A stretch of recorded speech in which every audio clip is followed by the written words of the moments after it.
नमस्कार। हमारा देश और पूरा विश्व आज कोविड-19 की चुनौती का सामना कर रहा है। कोविड-19 अभी खत्म नहीं हुआ है। ऐसे में हमारा फर्ज है कि हम सतर्क रहें। इसलिए जब तक दवाई नहीं तब तक कोई ढिलाई नहीं। कोरोना से बचाव के लिए जरूरी है नियमित रूप से हाथ धोना, मास्क पहनना और आपस में उचित दूरी बनाए रखना। याद रखिए, 2 गज दूरी मास्क है जरूरी। खांसी, बुखार या सांस लेने में कठिनाई होने पर हेल्पलाइन नंबर 1075 पर संपर्क करें। नमस्कार बच्चों, मैं किरण प्रसाद सिंह आज की कक्षा में आपका स्वागत करती हूँ। बच्चों, आज हम कक्षा 12 का भूगोल विषय पढ़ेंगे। जैसा कि आप जानते हैं, हमारी 2 पुस्तकें हैं।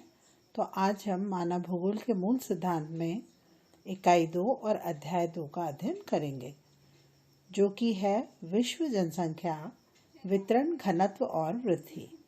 बच्चों, जैसा कि आप जानते हैं कि पिछले कक्षा में हम विश्व जनसंख्या वृद्धि का आधा भाग पढ़ चुके हैं। तो आज हम इसका जो शेष भाग है वो हम आज पढ़ेंगे। चलिए, तो हम देखते हैं। बच्चों, मुख्य रूप से हम इस अध्याय में पढ़ेंगे विश्व जनसंख्या घनत्व। जैसे कि पिछले कक्षा में हमने पढ़ा था कि घनत्व का अर्थ हम पढ़ चुके हैं। तो आज हम जनसंख्या का वितरण पढ़ेंगे। जनसंख्या की वृद्धि के कारण और उसके परिणाम पढ़ेंगे। जनसंख्या परिवर्तन के घटक, यहाँ परिवर्तन से अर्थात स्थानांतरण से है। प्रवास पढ़ेंगे, माइग्रेशन जिसको हम कहते हैं। जनसंख्या में वृद्धि की क्या क्या प्रवृत्तियाँ हैं, जनसंख्या के परिवर्तन का क्या प्रभाव पड़ रहा है। जनांकिकी संक्रमण, इसे हम पढ़ेंगे, इसका क्या अर्थ है और इसका क्या उपयोग है। और जनसंख्या नियंत्रण के उपायों को मुख्य रूप से इस आज की कक्षा में हम इसे पढ़ेंगे। देखिए बच्चों, इस अध्याय को पढ़ने से हम जान पाएंगे कि जनसंख्या की वृद्धि के क्या कारण हैं। बच्चों, मैं चाहती हूँ कि आप पेन, पेंसिल और बुक अपनी खोल के बैठ जाइए, ताकि महत्वपूर्ण जो बिंदु हैं उनको आप अंडरलाइन भी करते रहिएगा। तो जनसंख्या वृद्धि के कारण प्रवास के क्या कारण हैं और वो कितने प्रकार का होता है। जनसंख्या के परिवर्तन से होने वाले कौन कौन से प्रभाव हैं और जनसंख्या के नियंत्रण के उपाय कौन कौन से हैं। मुख्य रूप से इसमें बड़े प्रश्न आते हैं, तो इनको आज हम विस्तार से बिंदुवार पढ़ेंगे। चलिए आइए हम देखते हैं। सबसे पहले हम जानेंगे, जैसा कि हम घनत्व का अर्थ पढ़ चुके हैं, कि प्रत्येक वर्ग किलोमीटर में जितने व्यक्ति रहते हैं वो वहाँ का घनत्व कहलाती है। तो आज हम ये पढ़ेंगे कि विश्व जनसंख्या का जो घनत्व है वो करीब 56 व्यक्ति प्रति वर्ग किलोमीटर का है। अर्थात 1 वर्ग किलोमीटर में 56 व्यक्ति रहते हैं। ये विश्व का जनसंख्या घनत्व है। अब मुख्य रूप से हम ये भी जान लें कि जनसंख्या के घनत्व के विश्व में कौन कौन से क्षेत्र हैं। तो मुख्य रूप से जनसंख्या घनत्व के क्षेत्र को हम 3 भागों में बांटते हैं: उच्च घनत्व वाले क्षेत्र, मध्यम घनत्व वाले क्षेत्र और निम्न घनत्व वाले क्षेत्र। बच्चों, उच्च घनत्व वाले क्षेत्रों में जहां 56 व्यक्ति प्रति वर्ग किलोमीटर रहते हैं, वो उच्च घनत्व वाले क्षेत्र आते हैं, जिनमें कि दक्षिणी पूर्वी एशिया, जिसमें कि चीन और भारत है, उत्तरी पश्चिमी यूरोप, मध्य और पूर्वी संयुक्त राज्य अमेरिका, ये मुख्य रूप से इसमें है। मध्यम घनत्व, जहाँ पर घनत्व 10 से 56 व्यक्ति के प्रति वर्ग किलोमीटर है, वो मध्यम घनत्व वाले क्षेत्रों में आते हैं, जिसमें कि दक्षिणी एशिया, जिसमें म्यांमार, इंडोनेशिया आदि देश हैं, और पूर्वी यूरोप भी है। निम्न घनत्व वाले क्षेत्र, जहाँ जनसंख्या 10 व्यक्ति प्रति वर्ग किलोमीटर पाई जाती है, वो निम्न घनत्व वाले क्षेत्र कहलाते हैं। इसमें मुख्य रूप से जो विश्व के उष्ण मरुस्थल हैं, जैसे कि सहारा, कालाहारी मरुस्थल, पैटागोनिया मरुस्थल, विक्टोरिया मरुस्थल, इन भागों में जनसंख्या निम्न पाई जाती है। भूमध्य रेखीय क्षेत्र, पर्वतीय क्षेत्र, टुंड्रा और टैगा, मतलब 60 से 80 डिग्री अक्षांश उत्तर और दक्षिण में जो टुंड्रा और टैगा के क्षेत्र हैं, वहाँ पर भी निम्न घनत्व वाले क्षेत्र के अंतर्गत वो भी आते हैं। आगे देखते हैं हम। इस तरह से आप अगर इनको नोट करते जाएंगे अब हम इस मानचित्र में देखेंगे, आप स्पष्ट रूप से देख पा रहे हैं कि विश्व जनसंख्या के घनत्व को हम इस तरह से समझ लेंगे। एक बाईं ओर आप बाएं हाथ पर आप एक इंडेक्स बना हुआ है जिसे हम सूची कहते हैं। वहाँ आप देखेंगे कि जो बिल्कुल हरा, बिल्कुल सफ़ेद सा रंग है वो 0 से 5 व्यक्ति प्रति वर्ग किलोमीटर है। उससे थोड़ा गहरा 5 से 8 से 25 व्यक्ति प्रति किलोमीटर और गहरे गहरे होते गए हैं। तो आप इस चित्र में आसानी से देखकर समझ पा रहे हैं कि कौन से क्षेत्र बिल्कुल कम जनसंख्या, जैसे कि हम यूरेशिया में देख रहे हैं कि पूरा यूरेशिया निम्न घनत्व वाले जनसंख्या वाले प्रदेशों में है। सहारा मरुस्थल अफ्रीका में देख रहे हैं और दक्षिण में कालाहारी मरुस्थल देख रहे हैं। इसी तरह से उत्तरी अमेरिका, अलास्का और कनाडा के क्षेत्र देख रहे हैं और दक्षिणी अमेरिका के मध्यवर्ती भाग में आप देख रहे हैं कि निम्न घनत्व पाया जाता है। इसी तरह से ऑस्ट्रेलिया में भी निम्न घनत्व हमें देखने को मिल रहा है। बच्चों, इसे आप विश्व के मानचित्र में भी इसको बनाइए। चलिए आगे देखते हैं कि जनसंख्या वृद्धि क्या है। जनसंख्या वृद्धि का अर्थ होता है कि किसी भी क्षेत्र में जब लोगों की संख्या बढ़ने लगती है, जैसे जैसे लोगों की संख्या बढ़ने लगती है तो उसे हम जनसंख्या वृद्धि होना कहते हैं। पूरे संसार में अगर हम देखें तो पूरी दुनिया में जनसंख्या हर साल मतलब प्रति वर्ष लगभग 8.3 करोड़ जनसंख्या प्रति वर्ष बढ़ रही है। यानी अगर हम उसको प्रतिशत में देखें तो करीब 1.1% की दर से जनसंख्या बढ़ रही है। वर्ष 1800 को पूरे विश्व की जनसंख्या लगभग करीब 1 अरब थी, जो कि 2020 में बढ़कर 7.606 अरब यानी कि 760 करोड़ के करीब हो गई है।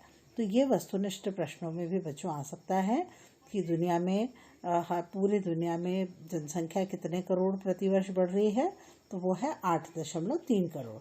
इसी तरह से अगर प्रतिशत में पूछा जाए तो पूरे विश्व की जनसंख्या में वृद्धि दर है 1.1% और वर्तमान में 2020 में जनसंख्या बढ़कर 760 करोड़ के करीब हो गई है। चलिए आगे देखते हैं।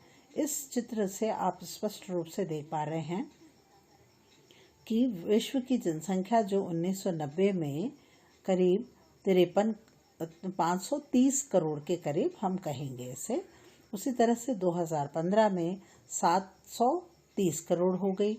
फिर अगर हम इसी गति से जनसंख्या बढ़ती रही तो 2030 में जनसंख्या 850 करोड़, 2050 में 970 करोड़ और 2100 में ये जनसंख्या बढ़कर 112 करोड़ के करीब हो जाएगी।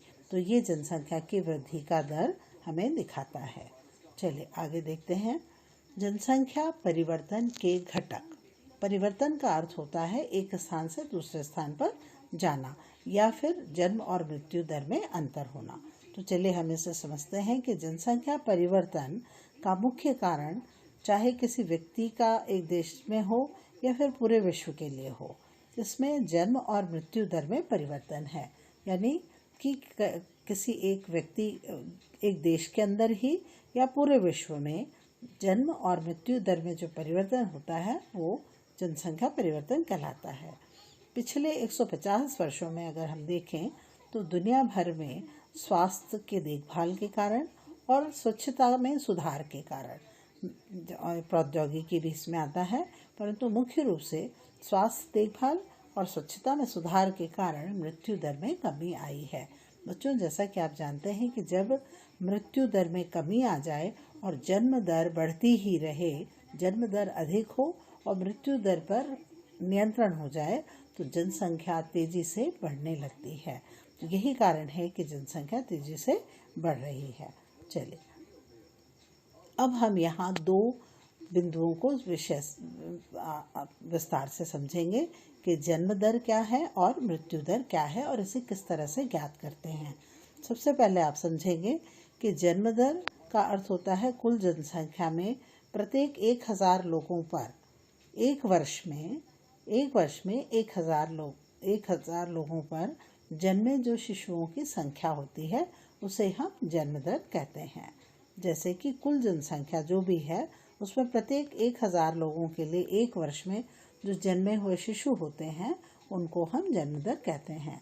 इसको ज्ञात करने का तरीका ये है कि जन्मे हुए शिशु और वहाँ की कुल जनसंख्या में अगर हम 1000 से गुणा कर दें तो वो जन्म दर निकल आती है। इसी तरह से मृत्यु दर, प्रति 1000 लोगों पर जो मृत्यु होने वाली लोगों की संख्या है, यानी जितने लोग उस समय मर गए हैं 1000 लोगों पर, जब जन्म दर मृत्यु दर से अधिक होती है तो उस क्षेत्र की आबादी बढ़ने लगती है।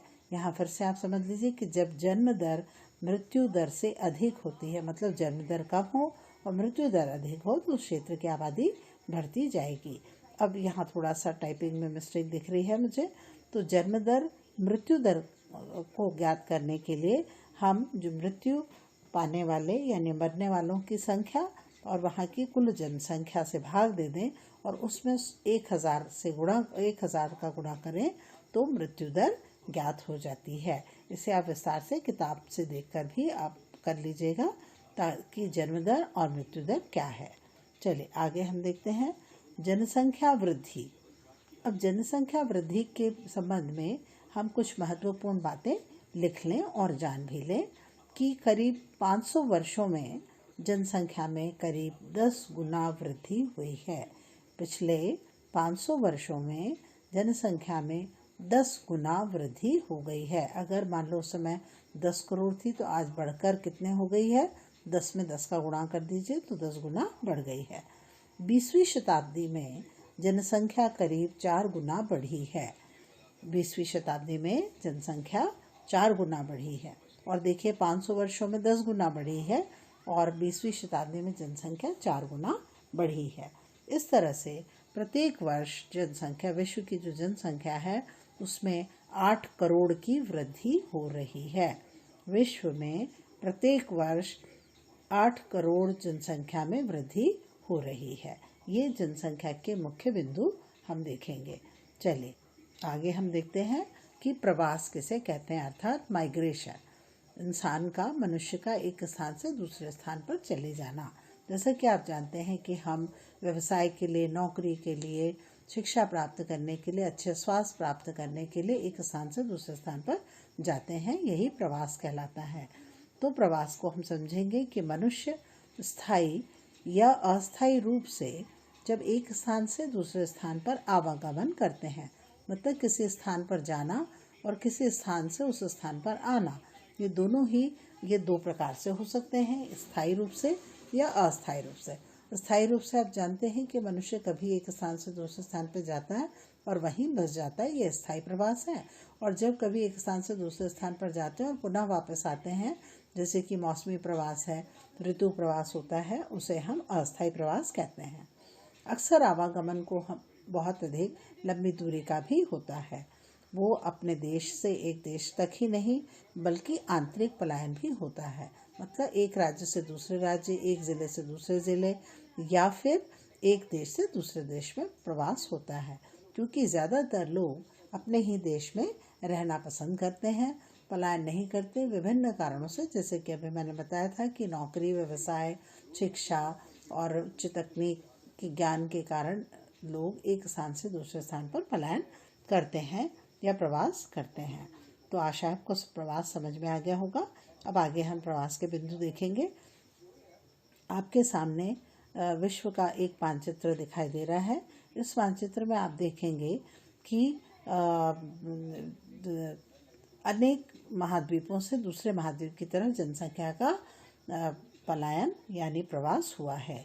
एशिया से आप देख रहे हैं उत्तरी अमेरिका की तरफ, अफ्रीका से उत्तरी अमेरिका की तरफ, दक्षिणी अमेरिका से यूरोप की तरफ, दक्षिणी अमेरिका, अफ्रीका और एशिया से ऑस्ट्रेलिया की तरफ। इस तरह से अलग अलग समय में पलायन हुआ है। करोड़ों में ये पलायन किया गया है, जिसे कि हम प्रवास कहते हैं। और जैसा हम जानते हैं कि ये प्रवास विभिन्न कारणों से होते रहे हैं। अब देखिए कि मानव जो पलायन करता है वो पूरे विश्व में लगभग एक समान है। आपने अभी करोड़ों में देखा कि एक महाद्वीप से दूसरे महाद्वीप तक लोग पलायन करके गए हैं। प्रवास एक व्यक्ति के रूप में भी हो सकता है, मतलब एक व्यक्ति दूसरे स्थान पर भी जा सकता है, पूरा का पूरा परिवार भी जा सकता है, या फिर विशाल समूह भी एक स्थान से दूसरे स्थान पर पलायन करता है।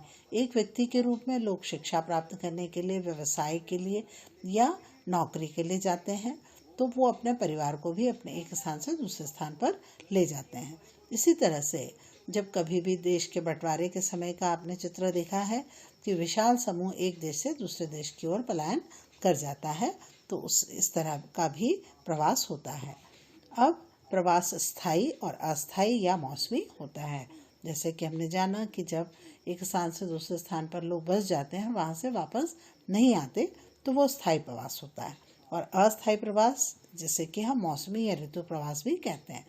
इसी तरह से प्रवास की और भी प्रवृत्तियां हैं, जैसे कि एक गांव से दूसरे गांव में जाना, गांव से नगर की तरफ आना, एक नगर से दूसरे नगर की तरफ जाना, या फिर कभी कभी नगर से गांव की ओर भी प्रवास होता है।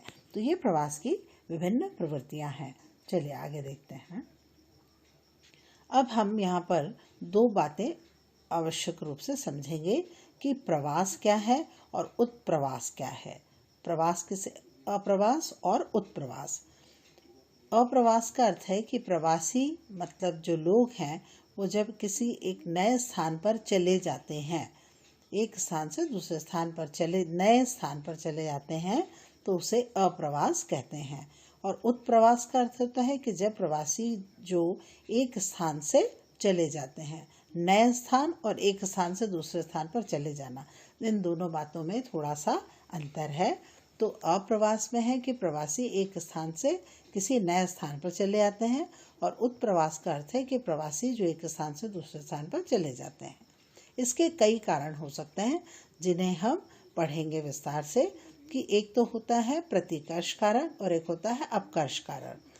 प्रतिकर्ष कारण में जिसको हम पुश फैक्टर कहते हैं, पुश का अर्थ होता है ढकेलना, तो यह कारक मनुष्य को अपने देश से प्रवास करने के लिए मजबूर कर देता है। इन कारकों के कारण इंसान एक स्थान से दूसरे स्थान पर मनुष्य पलायन करने को मजबूर होता है, जैसे कि बेरोजगारी के कारण, कम निजी अवसर प्राप्त हो, उसे अपना व्यक्तित्व का विकास करने का अवसर न प्राप्त हो, प्राकृतिक असंतुलन हो जाए, भूकंप, अकाल, बाढ़ के कारण, राजनीतिक प्रभाव या भय डर के कारण, जैसे कि बॉर्डर्स पर अधिकतर सीमाओं पर भय का वातावरण बना रहता है, तो लोग वहाँ से प्रवास कर जाते हैं।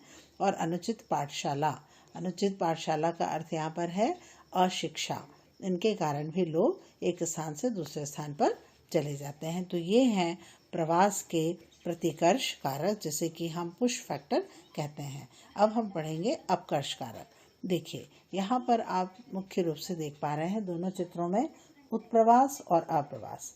अप्रवास का होता है जो दाहिने ओर आप चित्र में देख पा रहे हैं कि लोग एक नए स्थान पर चले जाते हैं।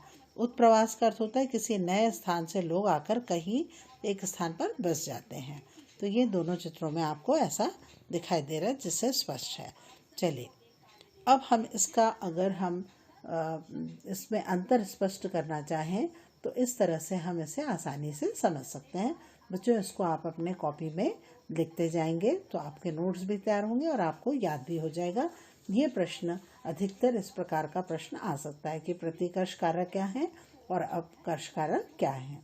तो देखिए पुश फैक्टर और पुल फैक्टर। पुल का अर्थ होता है अपनी ओर आकर्षित करना या खींचना। पुश का अर्थ होता है कि एक स्थान से दूसरे स्थान पर मजबूरन चले जाना।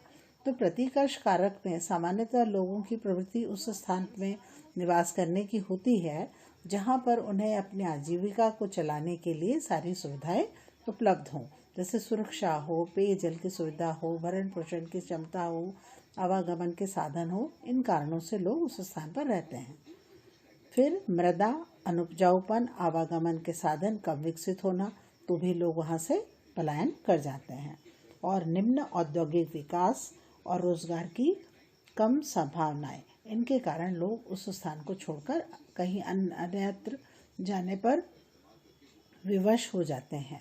अपकर्ष कारक में जो पुल फैक्टर हैं जो अपनी ओर आकर्षित करते हैं, उसमें कुछ लोग शहर में मौजूद जो आमोद प्रमोद के साधन होते हैं, जैसे क्लब है, पार्क है, मॉल्स हैं, ये बड़ी बड़ी ऐसी चीज़ें होती हैं जो ग्रामीण लोगों को अपनी ओर आकर्षित करती हैं और इससे लोग गांवों से नगरों की ओर पलायन कर लेते हैं। जीवन की सुख सुविधाएं, जैसे कि हमने पढ़ा कि मनुष्य उसी स्थान पर रहना चाहता है जहां उसे अपनी मूलभूत आवश्यकताओं की उसकी पूर्ति हो पाती है। इसी तरह से अन्य शहरी चकाचौंध से प्रभावित या आकर्षित होकर भी अधिकतर ग्रामों से लोग नगरों की ओर पलायन करते हैं। तो ये थे प्रतिकर्ष और अपकर्ष कारक। चलिए आगे देखते हैं। अब उत्कर्ष कारक जिसे हम पुल फैक्टर्स कहते हैं वो क्या कौन कौन से हैं या क्या कारण है। पुल फैक्टर में आता है रोजगार के अवसर उपलब्ध होना, खुशी मिलना, बेहतरीन शिक्षा या उच्च शिक्षा प्राप्त होना, बेहतर चिकित्सक देखभाल होना, सुरक्षा की भावना मिलना, बेहतर जीवन स्तर होना, बड़े बड़े कल कारखाने अर्थात औद्योगिक विकास के कारण रोजगार प्राप्त होना, परिवार और रिश्तेदारों से संपर्क होना। ये सभी अपकर्ष कारक हैं जिनके कारण लोग एक स्थान की ओर आकर्षित होते हैं। चलिए देखिए, ये जो है ये मौसमी प्रवास का उदाहरण है। आप देख रहे हैं लोग खेतों को काटने के लिए एक स्थान पर आते हैं और पुनः उस जगह से वापस लौट जाते हैं। इसी तरह से ये देखिए दैनिक प्रवास का एक उदाहरण है। ये मुंबई, दिल्ली जैसे शहरों में इस प्रकार के का आसपास के शहरों से लोग वहाँ आते हैं, शिक्षा, स्वास्थ्य, व्यापार, वाणिज्य, रोजगार के लिए आते हैं और पुनः वापस चले आते हैं। ऋतु प्रवास देखिए, अधिकतर जम्मू कश्मीर, हिमाचल प्रदेश के कुछ इलाकों में ऐसा ऋतु प्रवास होता है कि पहाड़ों से लोग मैदानों की तरफ प्रवास कर जाते हैं। अधिकतर ऐसा शीत ऋतु में होता है कि लोग पहाड़ों से मैदानों की ओर पलायन करते हैं, जिसे कि हम ऋतु प्रवास कहते हैं। इसके साथ ही ये देख रहे हैं आप भय, असुरक्षा, राजनीतिक प्रभाव के कारण भी, जैसे कि इसमें यूनाइटेड नेशंस के में जो हुआ था सीरिया में, बहुत सारे लोग एक स्थान से दूसरे स्थान पर युद्ध के कारण पलायन कर गए थे। तो इसका उदाहरण आप देख पा रहे हैं। आगे देखते हैं हम। ये देखिए एक और चित्र आप देख पा रहे हैं कि लोग रोजगार के लिए एक स्थान से दूसरे स्थान पर अपने संपूर्ण परिवार के साथ पलायन कर रहे हैं। अब हम पढ़ेंगे कि जनसंख्या वृद्धि की प्रवृत्तियां कौन कौन सी हैं। प्रवृत्तियों का अर्थ है कि कितने वर्ष में जनसंख्या बढ़ी और किन कारणों से जनसंख्या में वृद्धि हुई है।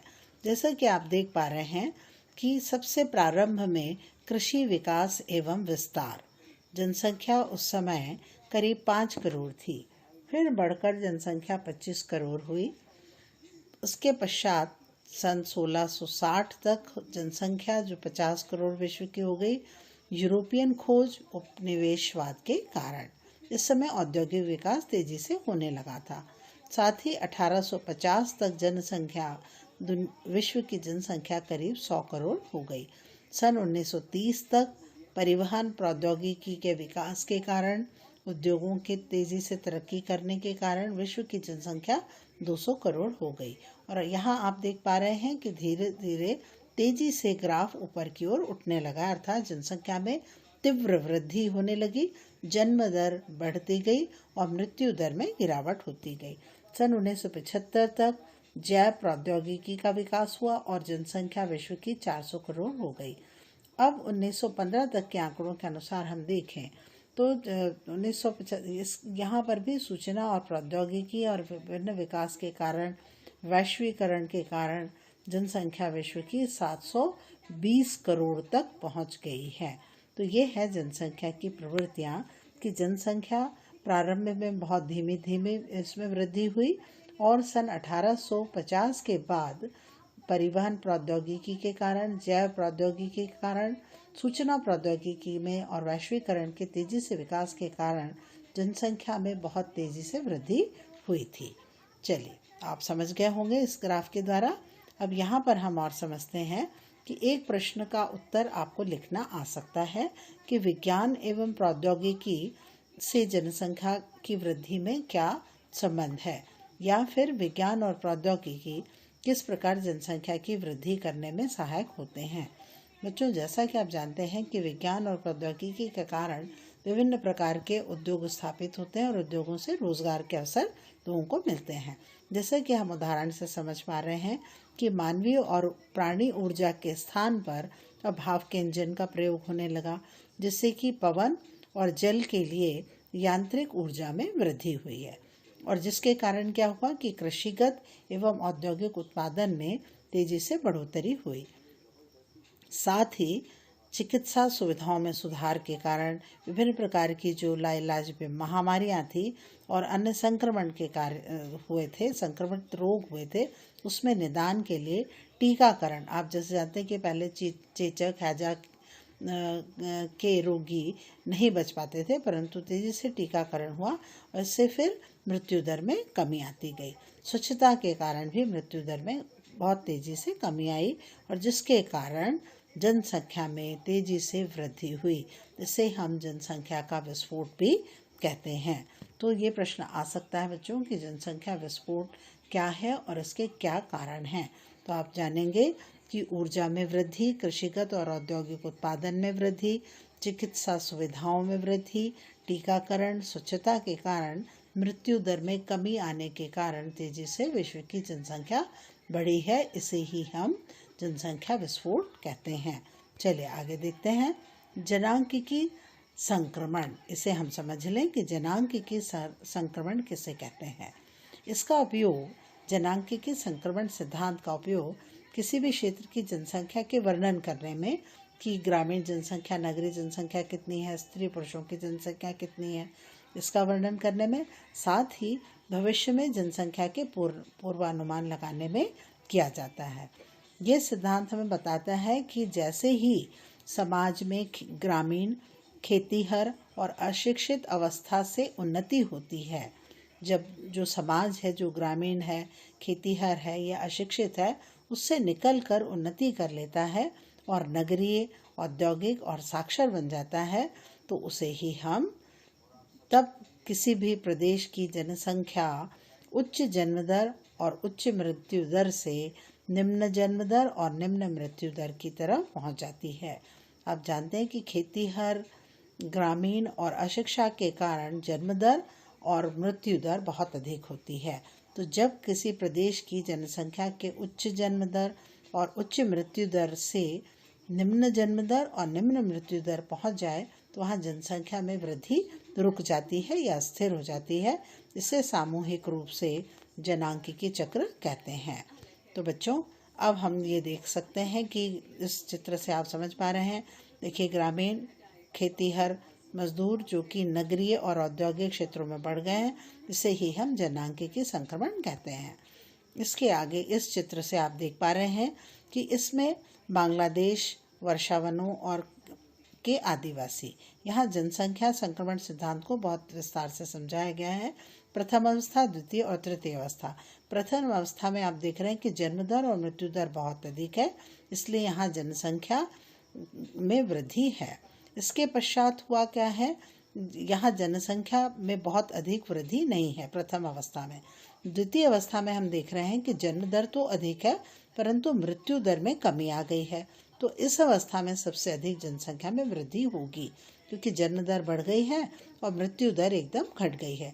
ऐसा पेरू, श्रीलंका और केन्या देशों के ये उदाहरण हैं। तीसरी अवस्था है जिसमें ज़बरदस्त उतार आया है, मतलब यहाँ पर जन्म दर भी कम है और मृत्यु दर भी कम है। तो यहाँ जनसंख्या लगभग स्थिर हो जाती है या बहुत निम्न वृद्धि होती है, जैसे कि कनाडा, जापान और संयुक्त राज्य अमेरिका के देश। तो ये आपने पढ़ा। अब हम ये जिसमें हमने पढ़ा था कि प्रथम अवस्था में क्या होता है, जन्म और मृत्यु दर अधिक होती है, जीवन प्रत्याशा निम्न हो जाती है, मतलब लोगों के जीने की उम्र कम होती है, अशिक्षा और प्रौद्योगिक स्तर भी निम्न होता है। दूसरी अवस्था जो थी जिसमें जन्म दर और मृत्यु दर, जन्म दर तो अधिक है परंतु मृत्यु दर में कमी आती है, स्वास्थ्य और शिक्षा का प्रसार इस समय में होता है। तीसरी अवस्था में जन्म और मृत्यु दर दोनों ही बहुत कम हो जाती है, जिससे जनसंख्या नगरीय और शिक्षित और तकनीकी ज्ञान को प्राप्त करती है। तो तीन अवस्थाएं जिसे हम जनांकिकी संक्रमण समझेंगे। अब हम यहाँ पर महत्वपूर्ण प्रश्नों को भी बच्चों कर लें कि प्रवास के प्रकार लिखिए, अप्रवास और उत्प्रवास में क्या अंतर है, आप अच्छे से समझ गए, उसको लिख पाएंगे। विज्ञान और प्रौद्योगिकी किस प्रकार जनसंख्या वृद्धि में सहायक होते हैं। जनसंख्या की वृद्धि के क्या प्रभाव होते हैं। जनसंख्या के बढ़ जाने से समाज पर क्या प्रभाव पड़ता है। जनांगीय संक्रमण का अर्थ लिखिए और जनसंख्या नियंत्रण के उपाय लिखिए। बच्चों, ये महत्वपूर्ण प्रश्न है, इन्हें आप करिए और कॉपी में तैयार करिए और लिखते जाइए। किशोर अवस्था संबंधित समस्याओं के परामर्श हेतु समर्पित उमंग किशोर हेल्पलाइन के टोल फ्री नंबर 144225 पर संपर्क करें।